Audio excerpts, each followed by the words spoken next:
Hey y'all, what's up? Big Willie here, and welcome back to another episode of our All the Mods 10 Let's Play. So, in today's episode, there is once again stuff in the Don't Get Distracted chest and a clipboard to help keep me on track. We're going to wrap up Apothic Enchanting, and then we're going to move on to some more POWAH. So, without further ado, let's get into it.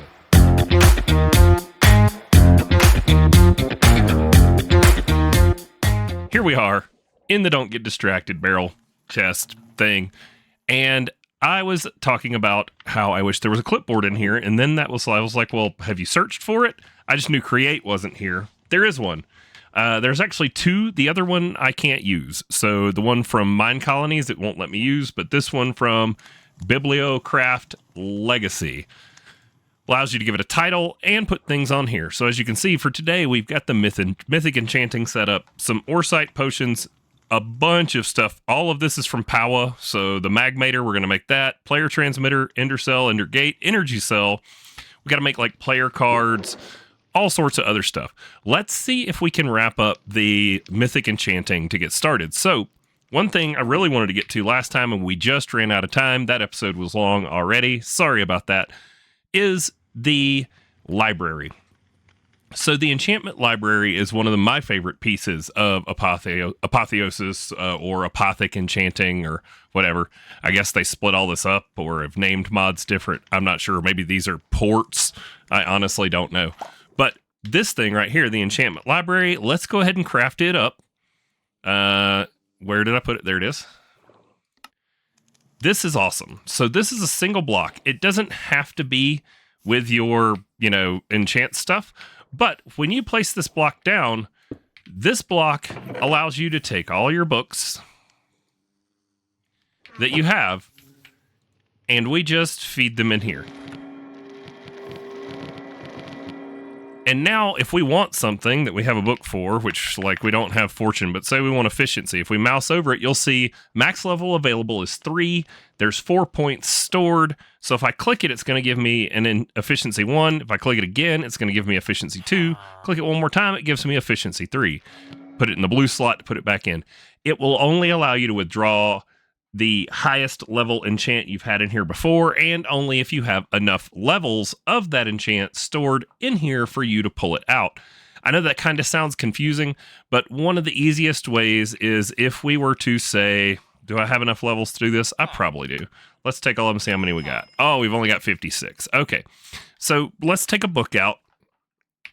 Our enchanting setup currently is level 75, so we'd have to get more levels to do a max, but we can do the middle one here. So if we pull out this, you'll see it's got like Spectral, Conjurer, Multi-Shot, whatever. Oh, we got a bunch of extra stuff. So one of the ways to fill your library up and get all the enchants you need is quite literally just sit here with, yourself full of as much experience as you can get and just enchant books over and over and over on the max level enchant and then toss them in here. Because the best part is now you can split those out. So any of those Spectral something was on that one. So now we can withdraw Spectral Conjurer level 4 from here because that was on that book, and we've put in a level 4 enchant. So now if we want to pull it back out, there it is, Spectral Conjurer level 4. And we can put that on by itself. So this is an exciting block for going forward with enchanting. All the stuff that you disenchant, you can toss in here. Once we get into the enchantment extractor from Industrial Foregoing, we'll be able to take like all of the gear and loot and stuff that's in our storage that has enchants on it, run it through there, and then just dump the books into the enchantment library to build up levels. That way you've pretty much got whatever you want, always in the library. There's another piece of this that is used to be in here. I haven't looked, so let's see. Book? No. There we go. These things. Tomes. So the tome, let's say you're trying to work on a certain piece of gear, a sword or a bow or a fishing rod or anything like that. These books that you can craft, it will pretend like it is a helmet or boots or a sword for the enchanting table, and you will only roll enchants for those items. So if you're trying to build up like a gear set, it'd be worthwhile to take your levels, and rather than just rolling the dice on like complete wild card, you could do 5 of each of these books and dump them in there, and you'll have more enchants for the specific pieces of gear that you're trying to enchant up. So that's definitely worth looking into. Making these tomes. They're all pretty craftable. They give you the books that you just draw out, like the armor it looks like in most of these. So the sword there, the bow is probably very similar. Yep. So you just draw them out with books and sticks, however the recipe says, and then you will only get enchants for that slot off the table. Now that we've covered that, let's take our freebie. The next tier here. So the Library of Alexandria. In order to do this, we have to get to our final enchanting setup. We've got to get all the way over here to have enough books to shuffle around to upgrade our library from the enchantment library to the Library of Alexandria. And all it really does is it expands how many levels it can hold of each enchant. So makes it basically bigger. Now, on to today's deep shelves. This first one, Soul Drench Deep Shelf. We have it bookmarked over here. We're going to need to make ourselves a Soulfire lantern for it. We need a Soulfire torch or Soul Torch. I'm just over here adding words. There we go. There's our Soul Lantern, and I think the rest is in here, sort of. Kinda. Not really. But those are things we're going to need, nonetheless. Now, we need to make some Skulk. We should be able to craft up that. I think we need 3.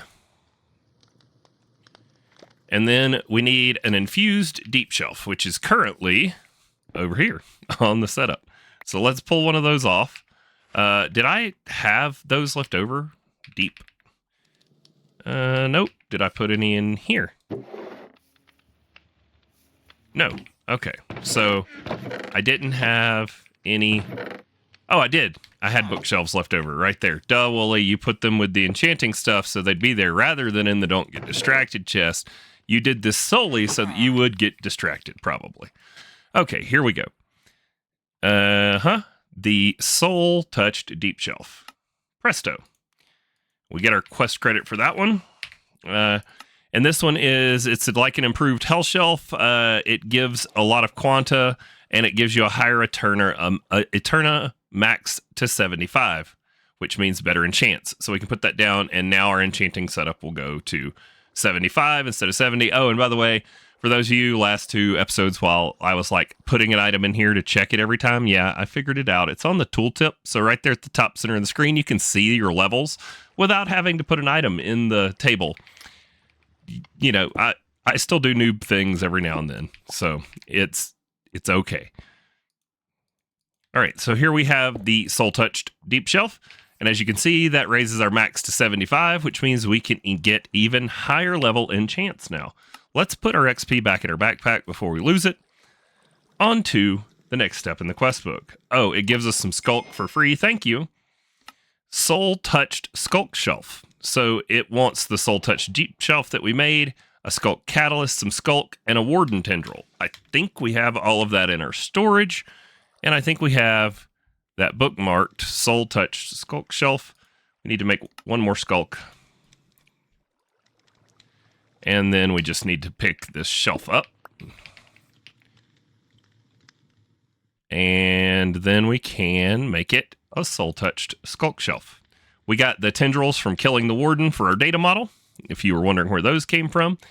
And now with the Soul Touched Skulk Shelf, surprisingly, you don't need an infusion for these, just need to kill the most powerful boss in vanilla Minecraft. And it allows us to get to a max of 80 Eterna, and it gives us back our tendril. Heck yeah. So now, if you look there, we're at 80 Eterna. Next on the list is the end shelf, but we can't get to there because we got to come down the other side of this, the echoing deep shelf. We're going to need to make candles, okay? I didn't do this off camera because we haven't talked about it. So we need specifically occultism candles. It lets you use the Minecraft candles, even though it showed only occultism in the recipes. It didn't ever show these. We went through all that for nothing. You can use the regular candles you're making from your beeswax. Just ignore that previous part. So there we have our echoing deep shelf. It's a little expensive, but the echoing deep shelf is much better sea shelf. By the way, you'll need to kill quite a few wardens to advance more in echoing. Should have warned you earlier. This gives us max 75. Okay, the next one. It's the same as the other side of the equation, and we should have what we need. So the next one is the, what is it? Echoing Skulk Shelf, I think. Yep, there we go. So you take your Echoing Deep Shelf, we make it an Echoing Skulk Shelf, and we already had everything we needed from killing the Warden a bunch of times, and we get a Tendril back, even though we spent one. Now on to the next thing. These are end shelves. These are completely different, but we're going to need to make Infused Dragon's Breath. Infused Dragon's Breath is probably one of the more complicated things that we're going to need to do in here, because it requires specific amounts of quanta, especially for us to be able to get it going. So we go to the uses on Dragon's Breath and we come to Infusion Enchanting. You'll see at least 80, which we can do. It requires 15% quanta, but no more than 30, and then at least 60 arcana. So all we really need to do is we got to get that quanta down from 82 to way down there. So one of the easiest ways to remove quanta is, I do believe, the melon shelf. But you'll see it takes away 2 Eterna per shelf. Now we're going to need to make glistering melon slices, melon shelf. We need, now we need whole melons now that I have, chopped all those up. But luckily, we can craft them up. So there we go. Toss the melons into storage. Toss the glistering melon slices in. And we're going to pull out 7 melon shelves, which should, in theory, allow us to get the quanta down where we need it to be. What are we at now? 22, and it said it needs to be between uses. Here needs to be between 15 and 30, and it requires at least 80 Eterna. We're there. So we should be able to infuse these, but now we need levels. So give me just a moment. I'm going to go eat some experience and get us some levels. All right, we're back after much eating of experience nuggets, like lots of them. I could go the rest of my life and not see another experience nugget, but now we have 90 levels. Toss in our Dragon's Breath. We're going to need to enchant up a couple of these, I think. So I went ahead and just brought them. We get 3 infused Dragon's Breath for each 1 Dragon's Breath we put into the enchanting table. And now, as you can see, there we go. We've got 6 of them. That should, in theory, allow us to craft up the end shelf. There we have it. End shelf allows a maximum of 90 Eterna. We are getting somewhere now. Gives us a free infused Dragon's Breath back. The pearlescent end shelf is the best all-around shelf. It gives a max Eterna of 90, but this isn't the shelf we're looking for to get the perfect setup. So we can craft one of these. We don't need to craft one, but we most definitely can. So let's go ahead and just do it. Uses. Whoop. There we go. That was why we had those end rods in our inventory at the beginning, was for that shelf. So this gives us a dragon's head. Strategically, we did that one first because we need the dragon's head for the next craft. And it takes another end shelf. So good thing we have extra infused dragon's breath. Let's make 1 more of those. And then now we should be able to make the best shelf in the game, supposedly, because it gives you a max of 100 enchanting. Now, just because we can get to 100 doesn't quite mean we're to the perfect setup yet. We're going to need to work on upgrading our Library of Alexandria later, and this actually tells you what you need to make the perfect setup. One of the things we're going to need to make is something that we didn't craft as we went through, this geode encased bookshelf of stability.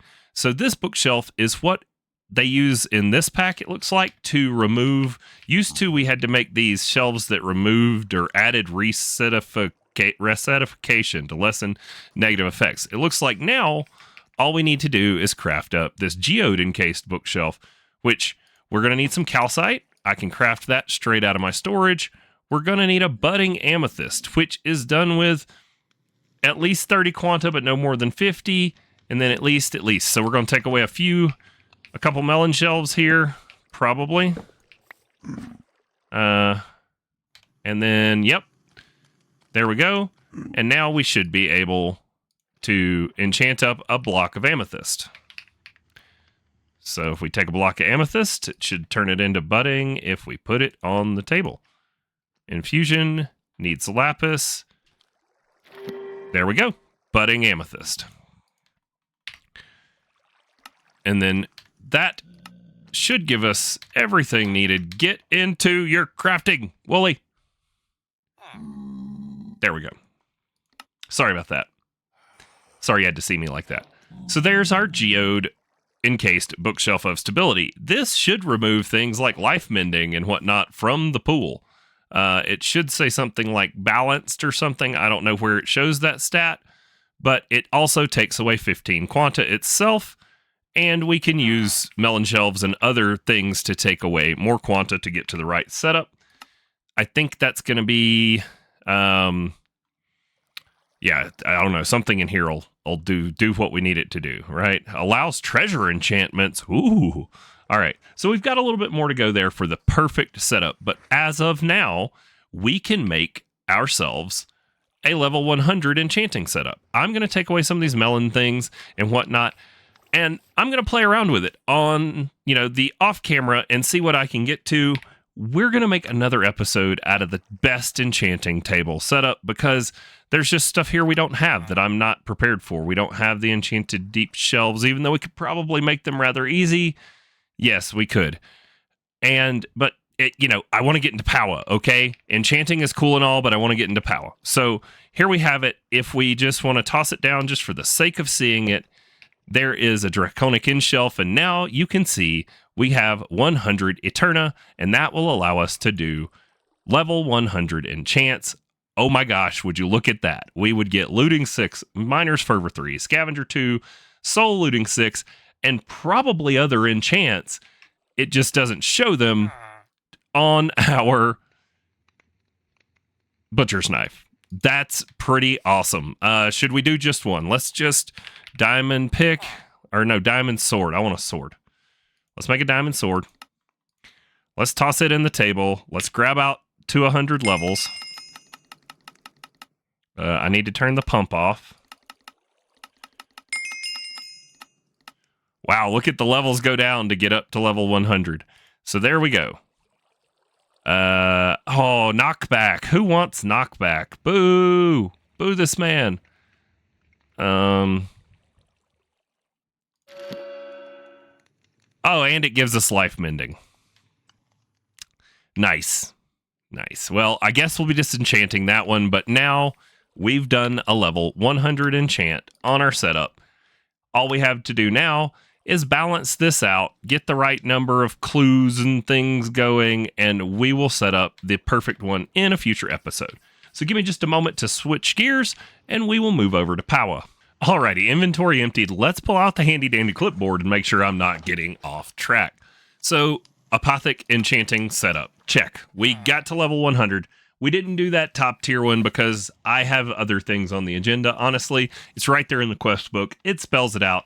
We've covered how to make all of the shelves in there except for the one top tier shelf, but it should be self-explanatory. Next on the list, Oresight potions. So I just happened across this because, as you would have seen in that little clip that I recorded in between Friday's episode and today, I found some Allthemodium. Okay, it was an ordeal. We made an explorer's compass. We did it. We found Allthemodium, and then I was like, "What's this?" And you can make Oresight. So Potion Master is in here. So if we go look at Oresight, you'll see all of these. These are Oresight powders. What they allow us to do is, I've already made the Allthemodium one for today's clip, but it is literally just some redstone and stuff with the mortar and pestle. I left the mortar and pestle in here to cover them with you. They're all basic materials. It's all crafted in your grid. What they're going to allow us to do, though, is if we go to the Oresight and we look, now if we bake this, it's going to make a calcinated Oresight powder. Once we do that, as you guessed it, since the name of this mod pack is the Potion Masters, oh god, where do we got to cook it? Oh, and a blast furnace. Okay. We need a blast furnace. Bet there's one in storage. Nope, there's not one in storage. Bet you I can make one. We're going to smelt this up, and what it's going to allow us to do is to brew up some potions of Oresight, but it gets even better than that. So this is Allthemodium Oresight. So if we go to uses on it, you'll see a mundane potion, which is made by just putting, I think it's anything into a bottle. So we're going to make up some mundane potion, and then we're going to craft up with this, the Allthemodium Sight potion. We can use this Allthemodium Sight to make a charm. It does have durability, it does wear out, but rather than just a potion that, you drink once and it's gone, the charm you can turn off and on and choose how you spend up your potion timer for your charm. So, you can turn it on while you're looking, and then if you spot an ore, you can turn it back off while you run over there and mine that ore and not waste all your time. So let's get this brewed up. I'll meet you at the brewing stand. Here we are, toss in our water bottles. They said use redstone, so we'll use redstone. I'm pretty sure mundane is just when you brew the wrong ingredient first in there is what it makes. It doesn't have to be redstone if I remember correctly. But, we're not going to test that out today. And we're going to toss that in, and this is a longer brew, so I'll be back when it's done. There are our 3 potions, and now we should be able to go back to the uses on this. And with some blaze powder, put the right bottles in there. I don't know why it does that. We can pull out a charm of Allthemodium Sight. Wait, what? It'll brew one with 2 water bottles. I think that might be broken. I don't know how we have 1 extra water potion left either, but it just let me brew it with 1 potion and 2 water bottles. Something seems a little off. But as you can see, now we turn it on, and you'll notice the durability is going to start going down the longer it's on. Every time you see it take the little durability hit. But that's going to allow you to just regulate how quickly it goes away and only use it when you need to.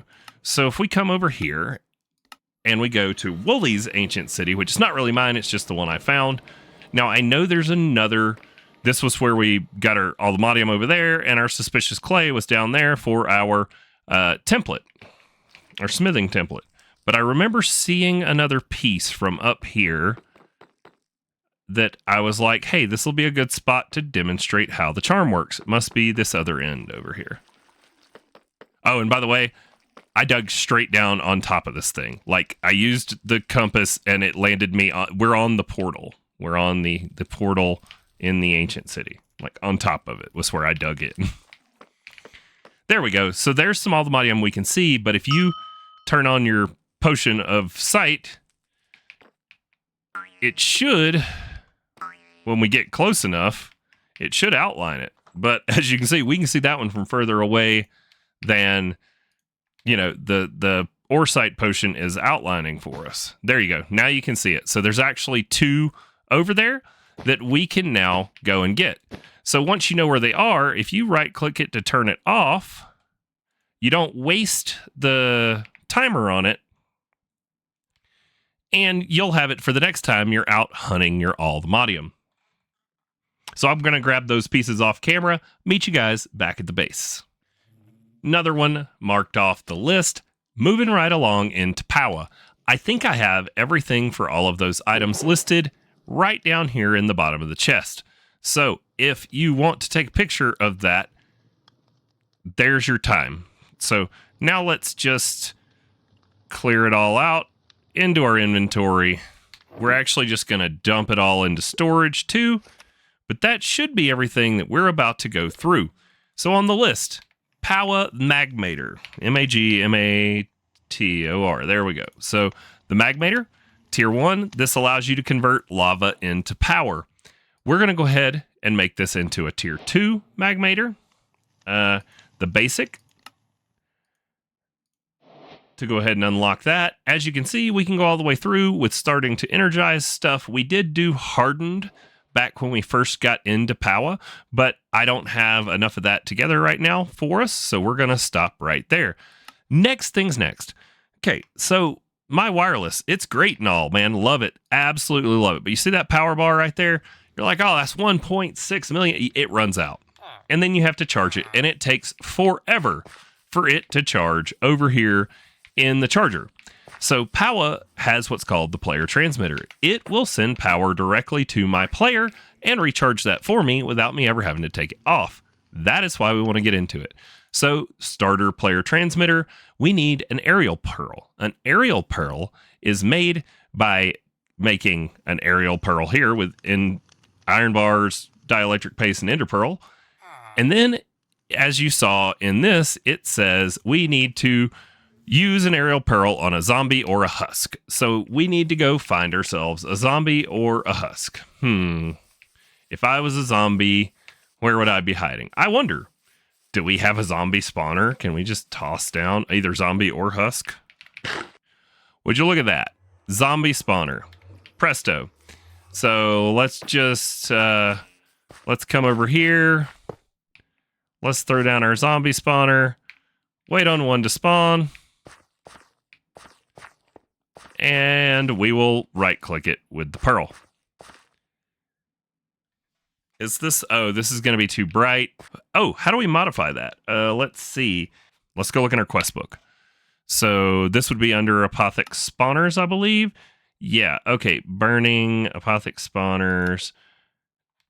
One of these things, echoing. No, those are different. Apothic ignores light. There we go. Soul lantern. So if we take a soul lantern and we right click it, this should work in broad daylight. There we go. All right, so now we've got our aerial pearl, and if I swap this for my silk touch, I can pick that spawner back up. So if you don't have a spawner, just find yourself a zombie. You're going to need one to make your aerial pearl. Once we have the aerial pearl, now we can make our starter tier player transmitter. But just like everything else, starter tier is not good enough. Let's go to basic. Let's see if we have the stuff to go to hardened, maybe. Looks like we might. There we go. Do we have the one? We have not done any of the blazing crystals, so we'll save that for another time. But now we have the player transmitter. It's going to need power. It can be wherever we want on our cables and stuff. So I'm just going to bring it right over here, put it on top there, and we'll let this thing start charging up. It's going to take it a while. So as you can see, it's like literally just draining the power out of that and probably out of the other power thing that's buried down there. But that's okay while we work on the next step. So we need a binding card. This is what we need to bind the thing to us. It's just 2 dielectric rods. Those were in the thing at the beginning. And then now we should be able to craft up the binding card. Now we need to make it a player or a dimensional one. So we can click on an Enderman or an Endermite. Enderman or Endermite. Enderman or Endermite. Where would I find? I bet you there's a spawner. Let's see. Endermite spawner. Let's go ahead and get another soul fire lantern. Soul lantern. There we go.